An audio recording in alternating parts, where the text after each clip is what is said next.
the Director of Intelligent Systems Engineering, as well as a founding director of the Cyber Infrastructure for Network Science Center at Indiana University. So for the past 4 years or so, Kathy has been leading the development of the Human Reference Atlas, which is an open computational representation of the human body, the healthy human body at the cellular level. And this artifact describes associations between biomarkers and cell types and the anatomical structures that they are located in, all of this in the healthy human body. And today, Kathy will speak to us about the construction and usage of this Human Reference Atlas. And then at the end of the talk, we hope to allow some 15 minutes or so for questions and discussion. And as well as we have a special item today, which is a little survey. We would like to invite everyone in the audience to share their thoughts and ideas about how you think the Human Reference Atlas could be helpful for your research and in what ways you would prefer to interact with this resource. So toward that end, we have prepared a short survey, which I'll post in the chat very shortly. And we hope everyone can spare a few minutes to share their feedback. So without further ado, I would like to thank Kathy for joining us today. And please go ahead and take it away whenever you're ready. Thank you, Raphael. Thanks for having us. So some of you might be familiar with our work on mapping science using large-scale publication, paper, grant, social media, news data sets. So I put a link to other types of atlases into the chat. Bruce Hare is also a partner and a colleague of mine for many, many years. He is also here on the call. He is our system architect, so all technical questions should go to him. But I'm going to give you an overview of what we are now doing for HuBMAP, which also tries to map, but now the human body at single cell resolution, 37 trillion cells, quite ambitious. But there are many, many genius people involved and many tissue mapping centers creating data. So I'm going to share more information on HuBMAP, then more information on how do you actually make an atlas like that, and then information on what exists so far in terms of data, in terms of APIs. And again, technical questions should go to Bruce. And then I hope for a lively discussion of how to make this even more useful for your own research, because ultimately it's great to build an atlas, but it's even better if you have an atlas that is used widely by the community and actually makes a difference in terms of research, but hopefully also in terms of health. So I'm going to share the slideshow here.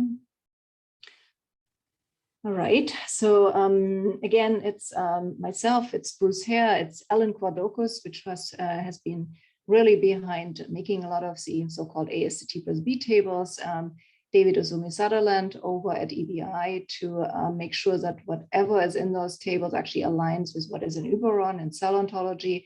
Raphael, we recently reconnected with, we have been collaborating with Mark Musen's team and Joseph Hardy on his team. But Raphael is also part of that environment where people actually know how to engineer ontologies, and that's really what we are doing here. And ultimately, in 10, 100 years, all that might be left is a better ontology and better reference objects. And that's okay, right? We built a lot of user interfaces here to just advance and improve and make more holistic and whole the data structures that we have to describe our human bodies. And so HuBMAP started 4.5 years ago. Initially, only the tissue mapping centers were funded, but then a year later, the so-called HIVE came into existence, and the ambition is to catalyze the development of an open global framework for comprehensively mapping the human body. And so it's not anticipated that we will be having a map of the entire human body, because it's still very expensive to do single cell analysis, but to have a framework on how to do that. And so there are a number of goals here, which you can probably read faster than I can read them to you. There's also a link to the HuBMAP project itself. But in general, there is the HuBMAP consortium, which has a number of tissue mapping centers, which actually map different organs at single cell level. And then there are also transformative technology development centers and rapid technology implementation centers, which also partially map new tissue, but mostly develop new technologies for doing so and scaling up production and lowering prices for getting single cell data. And then there's the HIVE, that's 5 of us. And there is the IEC at the Pittsburgh Supercomputing Center. And then there are 2 tools components and 2 mapping components, and I lead one of the mapping components. As you will see, HuBMAP has many, many different omics assays. We also have quite a number of multiplex spatial assays, and all that data comes streaming in different formats from different labs, different investigators, trying to answer different questions.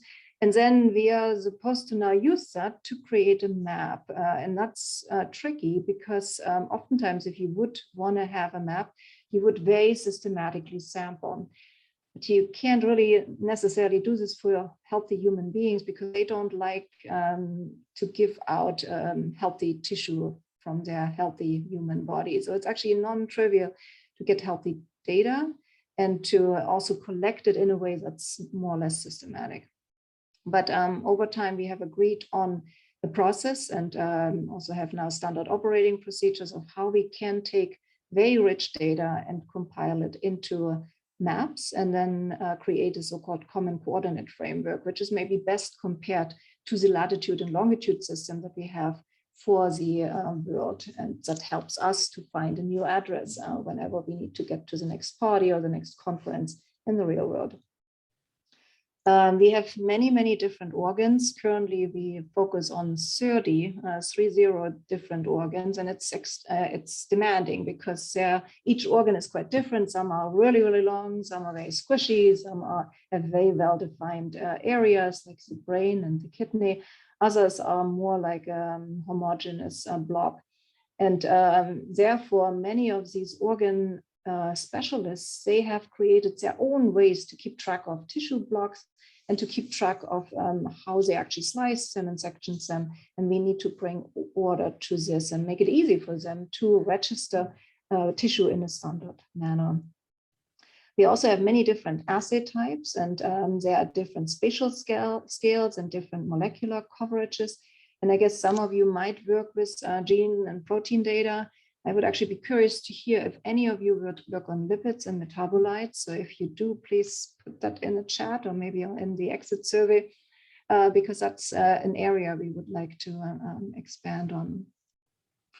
And then it's beautiful. The data that comes out is just gorgeous, and yet you have to interpret it in different ways. And there are lots of issues that arise when you now start to segment and annotate single cell data. And some of the presentations that you had recently in this series beautifully pointed out the machine learning challenges that exist and also the conceptual challenges that exist. And so as part of the HuBMAP portal, you can now go and go under Atlas and Tools, and you will get to see first attempts towards a common coordinate framework. You get to see user interfaces that then implement that common coordinate system. And then, of course, you also have the Azimuth references that Rahul Zahid's team at the New York Genomics Center is leading. So he is CPI on the other mapping center. And basically, we divvied up the work so that our team would focus more on the anatomical structures and how they connect to single cells and to different types of biomarkers, whereas Rahul's team has been squarely focusing on cell by gene matrices, but now with bridging tables also coming over to different types of biomarkers. As you see, we have a lot of different assay types, but also different organs that are captured. And all of this data is openly available, and more data will become available soon. I think it's almost going to double given what's kind of on the unpublished sites that's going slowly steadily through the validation. And it's a real treasure trove of unique data that is now becoming freely available. We also held a Kaggle competition together with the team at Google, and that focused on identifying and segmenting functional tissue units, especially glomeruli in kidney. And we have another Kaggle competition which will open in June. So if you are on the machine learning side and tissue segmentation side, you might like to get the 60,000, I think we had last time, and we will have another 60,000 for the upcoming Kaggle competition that then asks team to identify functional tissue units across organs. So tell others also that they should come in. all the data sets that were used in that Kaggle competition, the segmentation mass, the gold standards created by kidney experts, they're all available publicly under that link, which you see here in the lower part. So that might already be valuable for you. But now let's go over to the atlas. So what does it take to make an atlas? Well, you have to have people agree on the outer boundaries, either here of countries, if you want to have an atlas of the world, and that's really, really hard. Some people actually fight wars across agreement for boundaries around countries. And hopefully we don't get to see that in the mapping of the human body. But you must agree on regions that are of importance. And again, for mapping the human bodies, you need to agree on anatomical structures that matters, on anatomical regions that matter for some reason. And those could be identified by human beings, or it could be identified by machine learning algorithms, because something is different in these regions, and maybe humans can't see it, but maybe machine learning algorithms can statistically derive that difference. And then you must have a name for that region, or anatomical structure, or cell type, or biomarker.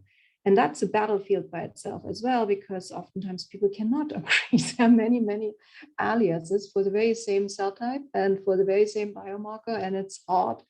And so bringing consensus and having experts agree on just the names for and areas, regions, and not just 2D, but in 3D, of anatomical structures, cell types, biomarkers is a huge challenge. And so we are up for this, and we will get there. And so to do this, we have joined forces with now 16 other consortia. These are international consortia, which all focus on very specific organ systems. And collectively, we have agreed that reference atlas defines a 3D space and a shape of anatomical structures and cell types that are of relevance, either for research or practically for your health.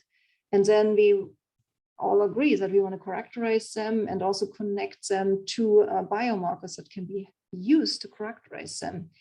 An atlas then also defines how a new data set can be mapped onto that reference map, if you wish. So you can take a new cell by gene data set, for instance, and overlay it or add it into the atlas and compare it with the master atlas. And sometimes that atlas then becomes better because there's new information in the data sets that you just uploaded. And sometimes it's confirmatory. So it says, yeah, that we knew about, but now we have more data evidence for it. So that's very valuable as well. And we all agree that an atlas should be authoritative, computable, and that's the major difference to normal atlases that are out there, which are on paper, but you can't run an API query to it. It should be published as linked open data. Bruce is very adamant about that and has good reasons, and I'm fully behind that decision, because oftentimes people just would put up a relational database or some other database, but we want this to connect to disease databases and to many, many other ontologies that exist out in the linked open data world. It has to be open, and that's non-trivial because there's money potentially to be made, and so some people don't want to share it all. You might have seen some of the really cool anatomy apps, but they are not free, and we had quite a number of meetings. And nope, we can't get any of this, so we had to redo it all. And it will be continuously evolving because there are new technologies becoming available, which get you even better data and higher quality data. It's like new microscopes becoming available almost every day. On our HubMap side, we believe there is on one side, there's tissue data, and that's the tissue portal that we have and that exists. And then the reference atlas actually has quite different needs. So for instance, on the left-hand side, you would have tissue blocks, and for each one of them, you would know what anatomical structures they cover. And you would have at some point then assays run to have single cell type population data for each anatomical structure. On the reference atlas side, you would not care about these tissue blocks just in case to provide maybe data evidence, but ultimately the atlas would help you understand what cell type populations exist in every single anatomical structure. So for the anatomical structures that make up a kidney, which you see here, you would know for every single one what cell types and how many are common in a certain demographic population, let's say white female of a certain age. And that could very much differ as that white female ages, or as you go over to male. Some organs don't even exist in male. So again, you have to capture not only the anatomical structure, cell types, biomarkers, and where you are in the human body. So basically structural biological structure and spatiality, but you also have to cover demographics because it matters if you're male or female, for instance. So currently we have a male and a female reference system, and we keep track of what data is used to substantiate the atlas. And as you see, we can go from the whole body down to organs, to functional tissue units. Here you have the schema of a glomeruli in 2D, and then down to cell by gene matrices, for instance.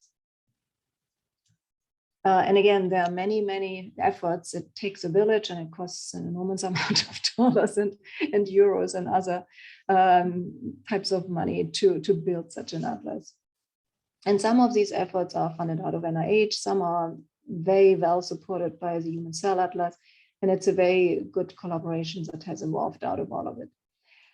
So I already mentioned the anatomical structures and cell types and biomarkers. Here you see for the spleen, the pathonomy of smaller anatomical structures that can be that make up larger anatomical structures, even larger anatomical structures, ever larger anatomical structures, and ultimately make up a spleen.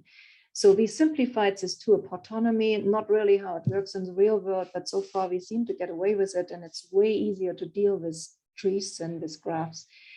Now you also have cell types, and cell types make up each anatomical structure. If there is an anatomical structure that is not linked to cell type, something must be wrong, because it can't exist without cell types actually being there.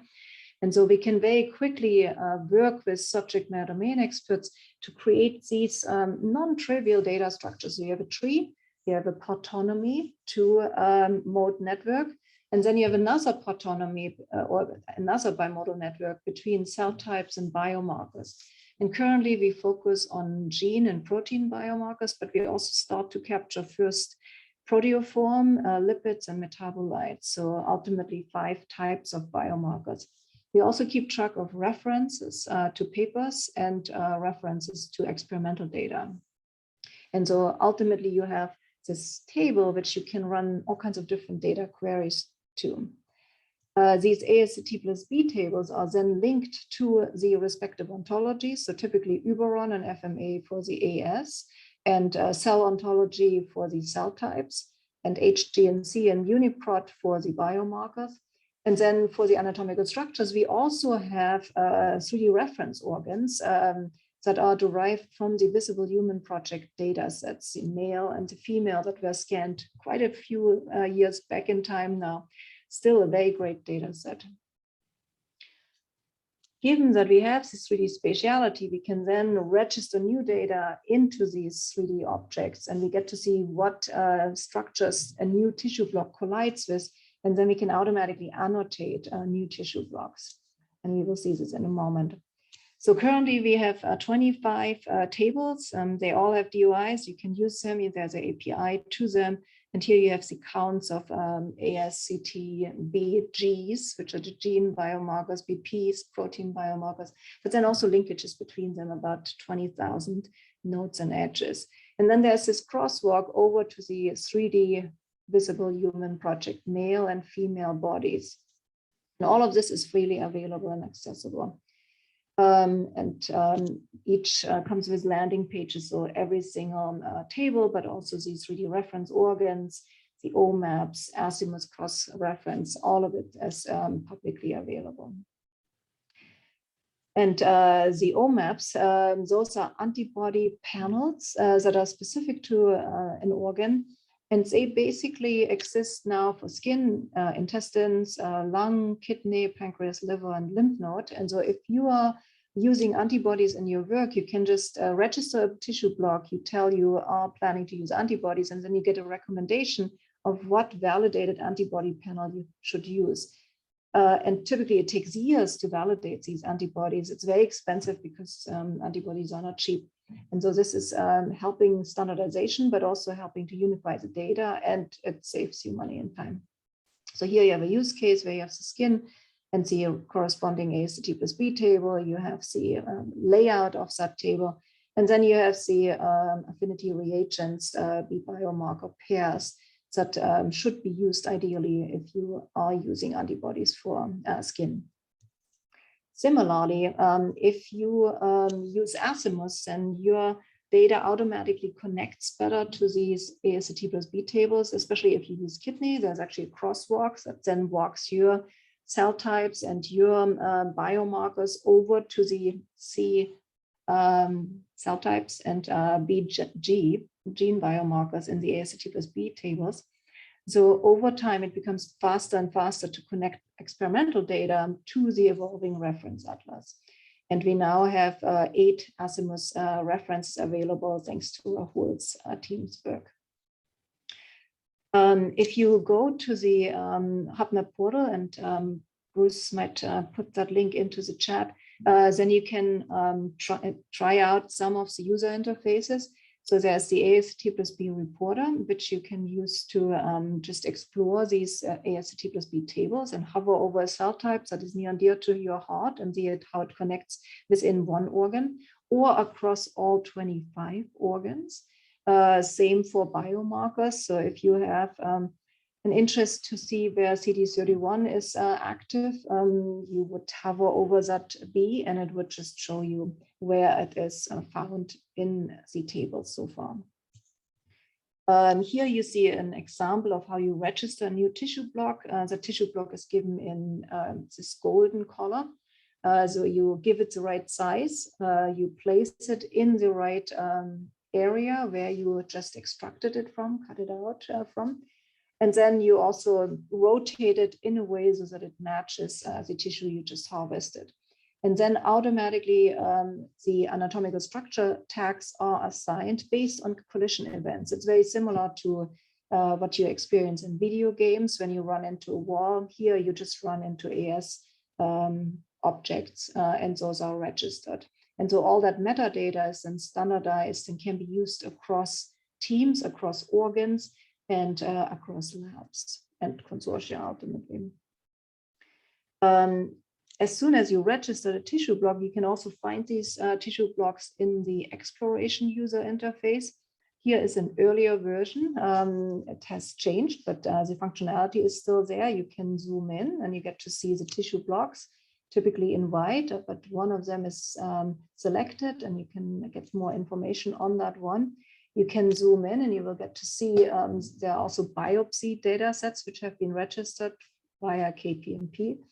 We now have 6 different efforts which are using this interface. And when you then click on one of those detailed panels here on the right-hand side, you can zoom into the tissue section and actually use Niels Galenburg's Vitesse tissue viewer to examine that tissue in great detail. And so it's wonderful to have Niels lead one of the 2 tools mapping components. And it's just a great, again, division of labor. What is in 3D, what is in 2D? How do you actually go from the whole body to the organs, to the tissue blocks, and then down to tissue sections?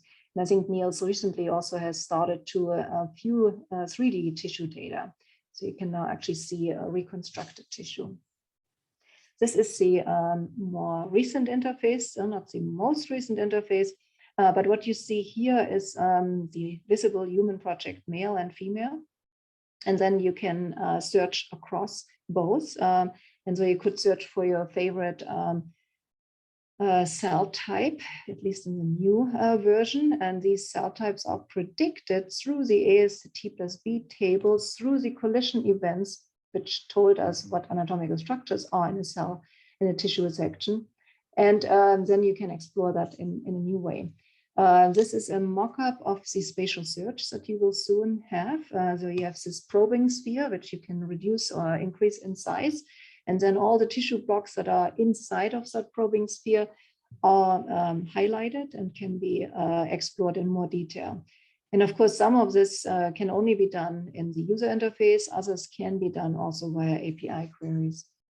And as you see, as soon as you have a probing sphere, you don't just have the number of tissue blocks that are colliding, but you also know what anatomical structures are inside of these tissue blocks and what cell types are inside of these tissue blocks. You can then use the connection to the ASCP+B tables to start annotating your 10x data sets using Azimuth. And because Azimuth has a crosswalk over to the ASCP+B tables, you now have cell type names that correspond to those that I also used in the cell ontology and in the ASCP+B tables. And then you can automatically start exploring this in the experimental data. In addition, we also use the Human Reference Atlas to have a closer look at tissue data. So we registered tissue data from 12 donors and registered them back into the location where they were taken from. You can then zoom into that data. It's actually 3D reconstructed data. You can get the cell type population counts. You can compare them. But another really neat thing you can do is to see the distances of different cell types to the blood vessels. You can extract cell distance distributions for different cell types and compare them. And compare them not only within each other for one donor, but also compare them as we age, compare them as you have more or less UV exposure. And you can do this in a very systematic way. Here on the right-hand side, you get to see what data actually is covered in the paper. So you have certain AS, CTs, and Bs, which are orange. Those are the ones that the paper focuses on and provides evidence for. And all others are in the skin master table, but they're not the focus of this particular paper. So over time, we hope to have more and more experimental data sets that are mapped and matched onto the Human Reference Atlas, providing evidence, but also ultimately expanding the scope and coverage and validity of the Human Reference Atlas. And so in order to access some of this data, there are close collaborations with Stanford University and the EBI to use linked open data and semantic web standards to provide different types of access endpoints. So here you have the API endpoints and documentation and the Open API specification listed, but you also have a number of CCF API links. And if there are questions, again, Bruce would be the one to answer those questions. And what I can do so that you can explore some of this is to just post the link to the slides I'm presenting into the chat. And this way you can go to this slide and start exploring some of these APIs while I'm finishing this up. All right, so you should be able to access, maybe not modify anything because we don't want that right now. All right, so then for us, it's actually unique to be able to present this here because we are very curious to understand what kind of possible planned queries you might like to run. So here we have a number of queries that we have heard from our HubMap experts. One is that they have their favorite set of cell types and they want to query for it across organs. And so that's something that can currently be supported for the exploration by the E, which is the exploration user interface, A, which is the CCF APIs, and S, which is a Sparkle endpoint. And that can be done for AS and CTs and also S for B. Again, there's a legend in the lower line here to explain how this all works. Other people would like to have that filtered by demographics, which I think is a next step because ultimately it matters what age you're looking at. I think as we age, things change. As we go to different ethnic groups, it also changes. Number 2 here is to find cell types that are present in a certain anatomical structure. Number 3 is what biomarkers characterize a certain cell type inside of a specific anatomical structure. And then you could start comparing this across. So if you're interested in blood vessels, for instance, you could see what B expressions exist across organs for specific cell types. And so this is really something that can only be done if you kind of standardize this across organ systems. Number 4 is what kind of biomarker is in a given marker. So here you could have genes, proteins, lipids, metabolites.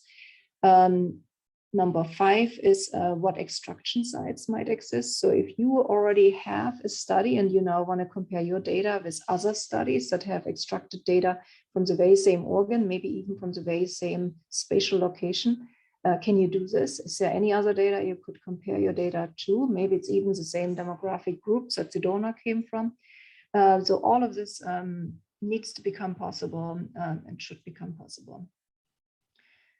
Also, given a 3D spatial location, try to get all these tissue blocks. So again, there was the spatial search, which I demoed, which will become available end of June. And it's going to be very neat to see this because we also will have a lot more data by then. And of course, it makes most sense if you have a lot of data that comes from the very same location. We recently ingested GTEx data, and they have up to 200 tissue blocks for the very same extraction site. So they are very well-defined extraction site locations, and then they just do this across their different donors. And I think that's the kind of systematicity that we need for Atlas design.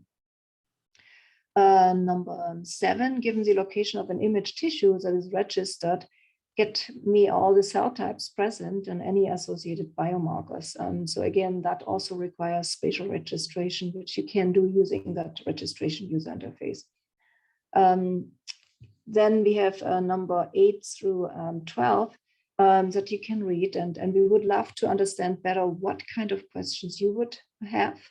And I think there's also a questionnaire at the end that you can use for that. I see that Robert has a question, please. Yeah, Kari, thanks. What was, I mean, I guess I didn't understand what you gain from GTEx, right? They don't have any data that I'm aware of that's sort of useful for the topics here. So maybe you can help me understand why that's a useful activity. So they have some single cell data, and they will have quite a bit more single cell data. So you are totally right that oftentimes they don't go to that level of detail. But I think what the point I wanted to make is that if we want an atlas, we have to get to a point where we have multiple tissue blocks from the very same location so that we know what changes as we age, for instance. So we have to disentangle the impact of demographics, the impact of where you get your tissue from. So the spatiality, if this is a kidney, it might be different from the upper lobe versus the lower lobe, is there a gradient? And it might also matter if you run different types of assays. And right now, oftentimes convenience samples are used, and that's pretty tough to get a good atlas from that. Yeah, well, yeah, I guess I'm worried that GTEx is sort of exactly in that bin. I mean, it may get better, and they may start to provide images, but the stuff that's there is sort of pretty limited, I guess. I had one, sorry, I forgot what I was going to ask you, I mean, variation. So maybe you'll find stuff about aging. I would be surprised just because of the fact, you know, first you probably need to deal with genetic variation, which is likely to have a much more substantial effect on what we see, at least in some parts of the human body. And you know, aging where it's cross-sectional is probably going to be pretty problematic.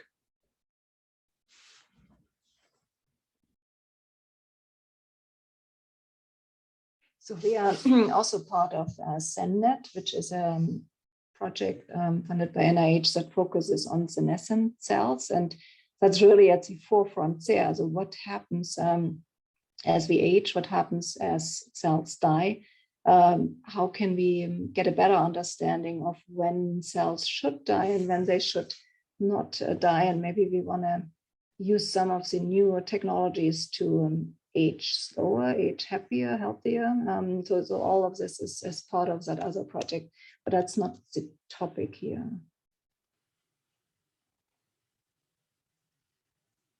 But these are great questions. Thank you, Robert. Any other questions? All right. So then you might wonder where do you go from here? So we are actively starting to add atlas publications, the next new atlas of the lung or of the kidney or of the many other organ atlases are now getting published, to add those and to compare them to the Human Reference Atlas. And then at the same time, all of these studies have used data, and these data sets are stored in different portals. The Cell by Gene portal is a very good example. They have a new filtering system since last weekend. So you might like to check it out if you haven't seen it for a week. It looks slightly different now. And ultimately, I think there's good synergies between these different efforts that all try to get us an atlas at the single cell level of the human body. And so on our end, we are connecting to these atlas data sets, but we are also walking over to the left-hand side here to other efforts that look at 2D and 3D spatial maps, because ultimately we believe that spatiality is incredibly important and cannot just normally be captured by spatial ontologies. I think we have to really have the 3D reference objects in hand. And then on the right-hand side, as you see, we work very closely with Rahul's team on better azimuth maps, which are mapped to the ASCT+B tables, but also on these validated antibody maps, the OMAPs, that are especially useful for codecs and other types of assays. So if you happen to have a data set that aims to be an atlas for a certain organ, we would love to collaborate with you to basically connect it to the atlas to either provide more data evidence for what already exists or to add new AS, CTs, and Bs to the existing master tables. And if you used Azimuth or Seurat, then that is easier to map. If it's the kidney, then we already have a crosswalk. If you used any of the OMAPs, right now there's only one, there will be 6 more in a month, then your cell by protein data would be covered and connected. If you spatially registered your tissue blocks, then we can run spatial search. So it would show in the exploration user interface. And so in general, we need those 3 elements for each paper. And I know it's extra work, but the result is that you can run meta studies across organs and across different types of assays. And I think many of us are very interested in that. So we had a number of questions. Bruce and I compiled these questions for experts here on the call. And in particular, we wanted to understand what kind of, what part of the ASCT+B tables might be useful for your research and practice. If you can share sample queries, that would be very welcome. If you have thought about spatial queries, maybe that's a totally new concept, because I realize many of you might work with bulk data. But if you have worked with spatially explicit data, it would be interesting for us to understand what kind of spatial queries you might run. So many of you might work on cell neighborhood networks or cell co-location data sets in 2D, hopefully also some in 3D, because it's a 3D object we are talking about. We are also interested to understand what other data set could be used to extend the ASCT+B tables and provide additional experimental evidence. And then Bruce had 2 questions. Bruce, do you want to ask those questions?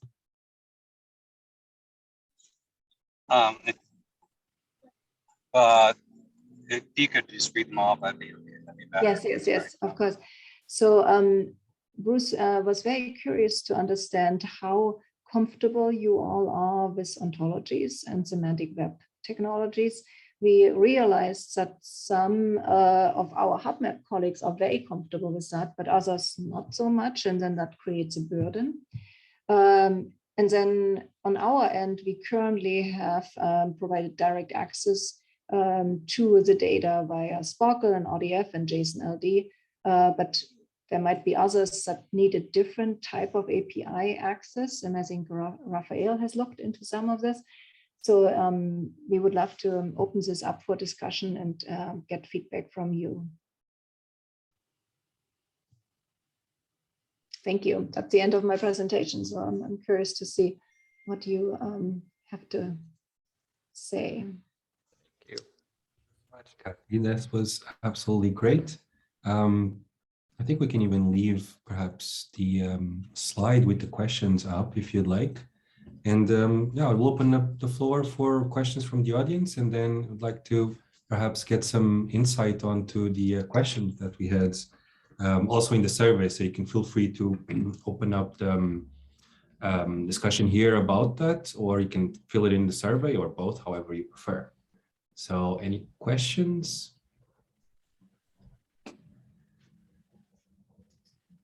No, everyone. Okay. Did I hear Tyrone? Well, sorry, I'm just going through a bunch of motions. So I just have a very general question, maybe for Bruce. Bruce probably knows better. For all the software that you guys are using for your common live interfaces and maybe for the API, is that are you using an academic license like MIT, or are you using some other open source license for who can use the data? Because I feel that if you're trying to, if other people are going to interface with your networks and the Atlas and all the databases right there, I'm wondering how easy for someone else to extend to it, or if it's possible to actually use that. Yep. Something else. All our code, where possible, is MIT licensed, which at this point is everything. And then the data is licensed CC by 4. So we want this to be reused as much as possible. So that's why we're using those licenses. That's good to know. And that's awesome. And everything else is just managed by the consortium. Data usage, data sharing, data knowledge transfer. That's by the consortium. Or is that also under open source license? There is data that's advertised. It's publicly accessible. There might be some licensing thing with HubMap, but it should, for the most part, be CC by 4. Okay, that's cool. That's good to know.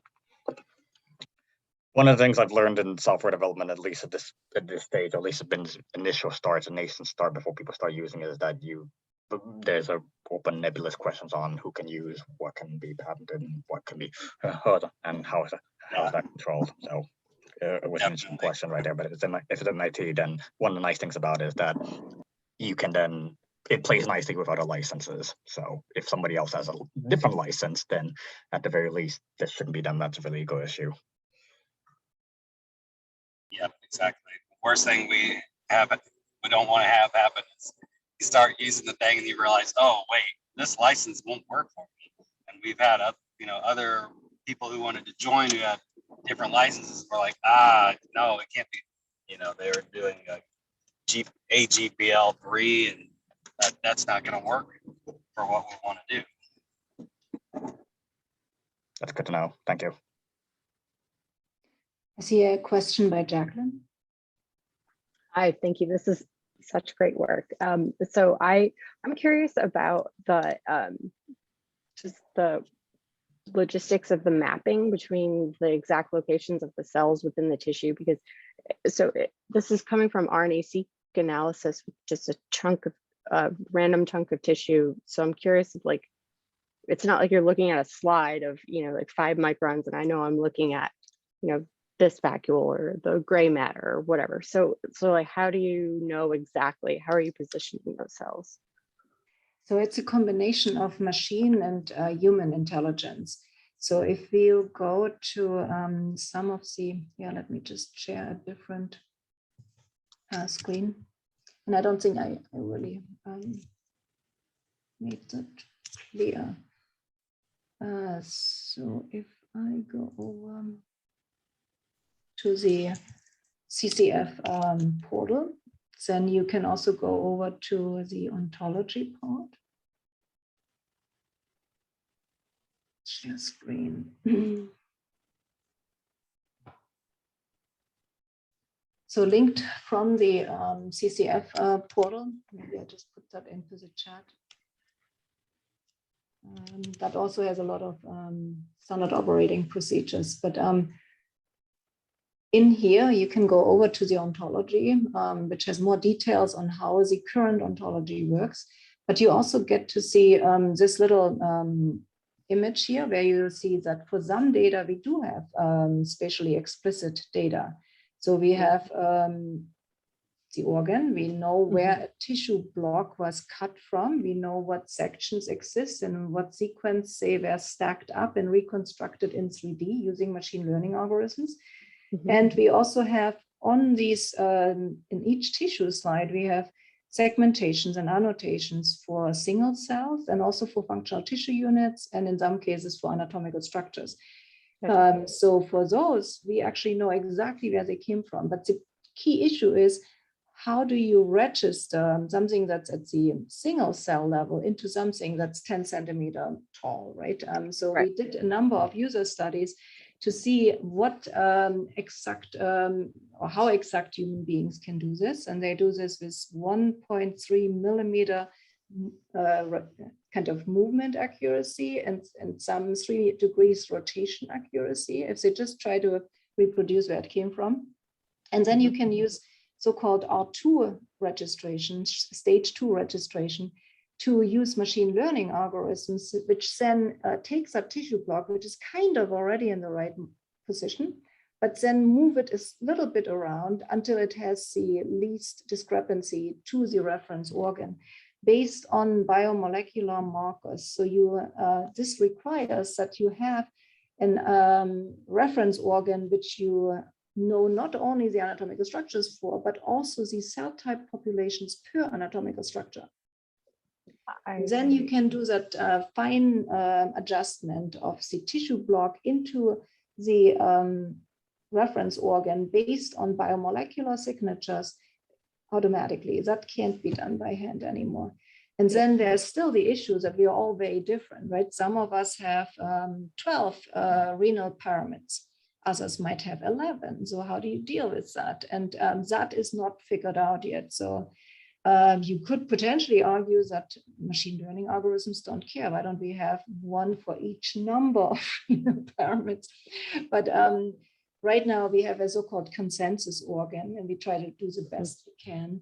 And then there are corridors, right? You now have a tissue block that has a certain cell type population, either spatially explicit or as bulk. And then you put that back in there where you have similar combinations of cell types and also numbers of cell types. So you really look at a match based on cell type populations. And it's not necessarily an exact match, but it's like a corridor. And in one of the recent presentations, you had that done for single cell data. I think Autumn did this, Sokolov. And here now you have it for larger tissue blocks that you would also register back in like that. But it's a great question. Thank you. Ludwig. Yeah, hi Katie. Thanks for a great talk. I'm looking here a little bit at your slide, and I thought I can maybe say something to the first point and say something maybe to the fourth point. So the first point, what are like typical queries? So I understand that there are a number of like fascinating spatial queries that you can do, which I think the field is still pretty rapidly developing there. I think like by far the most typical query that like single cell generating labs will do is something like okay, I investigate a certain tissue. What are the cell types in there, and what are the markers for these cell types, right? And then all these cell type annotation applications, which I think is one of the most popular application on single cell data, will kick in. So I think that is like the query that comes to my mind. And actually we did this here a little bit. So we're working with a lab that collects healthy bone marrow samples. We're working with a lab that collects endothelial cells across different tissues. And they would be interested, of course, in that. And then the question is, how do they like maybe also provide feedback to HuBMAP, right? So these might be experts here at Harvard Medical School that work at bone marrow or at endothelial cells. Do they have like a channel to get back to you if they see something where they say maybe that needs further discussion or exchange? How is this currently like channeled? Mm-hmm. So we have a working group of which is called ASCT+B working group. It meets once a month, and there are really experts from across these 17 consortia, and we welcome experts, not just organ experts, but also ontologists and data analysis and other experts, because they would get firsthand access of what we are actually doing, what we are planning. And ultimately it has to connect not just to the human experts, but also to machine learning. I believe a human reference atlas cannot be built by human intelligence alone. You need to bring in massive numbers of different types of machine learning to assemble that, really. And so again, that's also why I was so excited to present here to all of you. So what I suggest doing is we have a sign up for experts, and as soon as they complete that online form, they receive invitations to the working group, but they also probably get invited to present their work. And typically it's just 5 minutes because there are so many presentations in each working group meeting, because so many things have to be covered. The next meeting is this Wednesday, and we will present the third release of the Human Reference Atlas. And then we have 2 industry representatives come in, which actually work on vessel segmentation algorithms, which could be especially interesting for those working on endothelial cells. Mm-hmm. Excellent. So I'm going to put that link to the ASCT+B working group. And all of the meetings are recorded, so you can go back in time. You can binge on the 25 meetings that have already happened. And if you can't make it, you can always eavesdrop and never appear, just lurk. That's okay. Mm-hmm. Yeah, and then on the point number 4, how comfortable are folks with ontologies and semantic web technologies? So my hunch is there are a handful of folks that will be very familiar with interacting with an ontology, but then the average user in Bioconductor goes not beyond maybe interacting with a 2D table, yeah, a good old data frame. That is, I think, what kind of like expertise with ontologies you typically meet out there. So I think it's great to have such an ontology interface. Whether the average user will be able to perform ontology queries, I don't think so. And then the question is, do these tables kind of like allowed to pull out the same information as the ontologies? How are these 2 resources kept in sync? And again, we tried out a little bit, how can we pull out information? Like, for example, how can we pull out maybe gene markers, but also maybe protein markers? How about the direction of the markers, positive markers, negative markers? And some of the information seems to be exclusive to the tables, and you can't really pull this out of the ontology. And then the question is really how people are channeled. Do we build maybe like a facade package on top of these ontologies that make this querying easier for them, right? Yeah, and that's a really good question. And I have heard that answer also from Raphael, that we need another step of translation. And Bruce, I don't know if you're in a spot. I know you're driving kids around.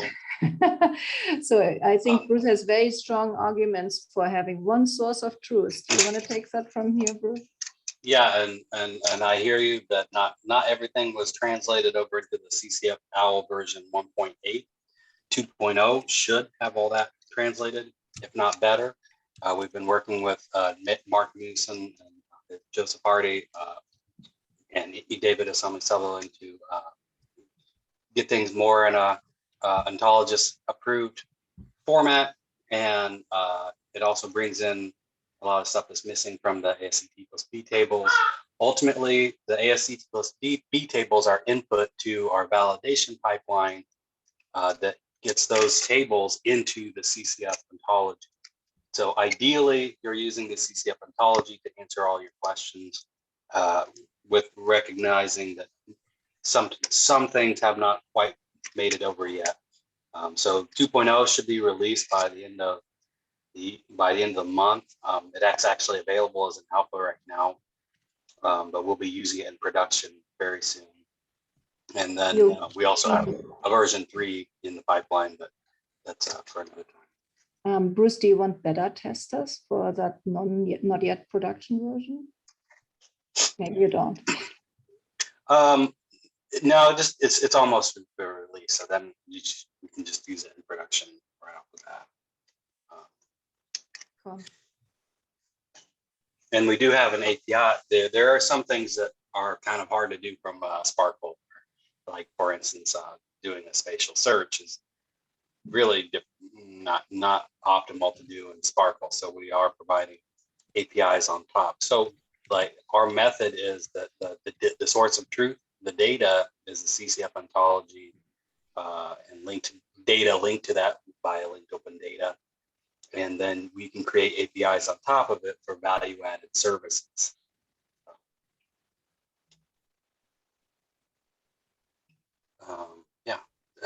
So that's where we get the CCF API and other APIs theoretically is built on top of it. Yeah, so I think that will be super helpful. So I understand it's simply a question of updating the ontology, and I think what Raphael and I just wanted to make the point that it will be super useful for the experimental labs to kind of like being able to distinguish like between these markers. Do I want to pull out fax markers on protein level, positive, negative? Am I looking at single cell studies where I'm like interested in the gene markers and mainly the positive ones? So being able to apply such a sophistication, and I understand, Bruce, that it's a question of updating. So yeah, it will be fantastic. Yeah, Ludwig, if you could help us understand exactly what you would use it for, that would be cool also. So I think the general comments, I made a note, but the more details we have, the better. I might just do one last question while I have everyone on the line, which is it's about the registration of tissues with RUI. So you register your tissue and then you get back some kind of object that tells you what anatomical structures this collides with. And then what's the workflow after that? So we've got the information on the anatomical structures. How do we go back to the tables then? Is there a workflow that's built into the tool? How can we? So I don't know if you already tried it out. So it's relatively easy to just put in your name. You pick an organ, you start the registration. Maybe that's a way too big tissue block for this particular organ, but as you see, as you move over certain areas, you get automatically these anatomical structure tags. You can change the size here. So maybe it's only 2 wide, and then you have to rotate this a little bit. And that's the wrong rotation. So now maybe it fits there, maybe almost. Okay, and then you review and download the entire registration data. And that then is shared with, well, if you do it via the HubMap ingest portal, it's automatically shared, but otherwise you would download that JSON file and would share it with us. And then we can immediately show that data in the exploration user interface. So that's the system project over here, which lets you then explore that data. If you want API access to this, that's a different question. That's one for Bruce. And maybe to get to your point, so we work, so we don't want to be necessarily the ones curating every consortia's data. So for HubMap, for instance, they save that in that RUI location, what we call it, into their internal database, and then we use that and advertise it as linked open data. There's the route that you can get to a JSON-LD format of that, all the RUI locations, plus there's an additional things you can add to say, this is the donor, the tissue block, the tissue section, all the data sets connected with the data and the RUI location. So that can be wrapped up and then advertised as JSON-LD, linked open data. And you can, once it's advertised, and you can have it just flat files, you can load it into the EUI pretty simply, because you just point it to that more or less, and it's a web component. So some of that will be simplified in the future, but we've also left it in this state so that individual consortia, if they're comfortable with hosting their own RUI locations along with their data, they can. But sometimes they just give us those locations and we advertise it for them. So it's flexible. That makes sense. Thank you. Okay, I think we'll run a little bit over time. So if there are no more questions from the audience, I'll give you 2 seconds to react. Otherwise, I'll call this a successful seminar. Thank you so very much for joining us, Kati and Bruce. This was absolutely fantastic. And hopefully we'll get some feedback from the audience. Remember everyone to fill in the survey if you can. If you can spare a few minutes, please do so. I think this would be really helpful. And other than that, I would like to thank everyone. And thanks, Kati, again for joining us. And hope everyone enjoyed and have a nice day. Yeah, thanks, Raphael. Looking forward Thank to you. talk more. Thank you, Bruce, for coming. Thank you so much. Bye. Bye. Thank you. Thanks.